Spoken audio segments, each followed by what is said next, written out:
Now, complaints about financial services. Yes, so we all use financial services, don't we? And the Financial Ombudsman Service has released its latest figures for the last 3 months of last year. And what they tell us is what people have complained about the most. And unsurprisingly, once again, we've seen PPI being complained about the most. I think 44% of all complaints received were about PPI. Also complaints about current accounts. Interestingly, payday loans, the complaints about those, which once were quite high, have actually halved since the last quarter. Let's talk now to Martyn James, who is a consumer rights expert and formerly at the Financial Ombudsman. Martyn, first of all, let's talk about PPI.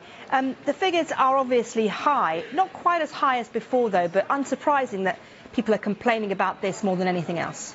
Well, absolutely, yes. We're approaching 6 months to go until that deadline, the 29th of August, after which all PPI complaints stop. Now, claims management companies, those organisations that charge people a fortune to investigate claims, are going into overdrive. You only have to turn on the TV to see all of the adverts. But people are a little bit apathetic.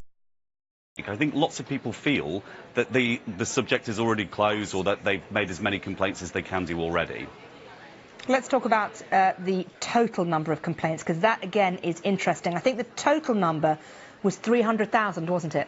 That's right, yes. And that's really interesting, because that suggests that by the end of this financial year, the Ombudsman will have seen more complaints than last year. Now, tellingly, the number of inquiries where people just phone up to see if they have a problem or a legitimate concern, those numbers have dropped dramatically. And that says to me that complaints are becoming a lot more entrenched and people are fighting a lot harder.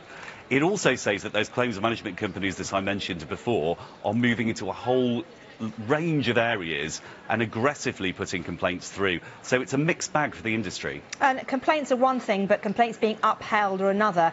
And only around 33% of complaints are upheld by the FOS.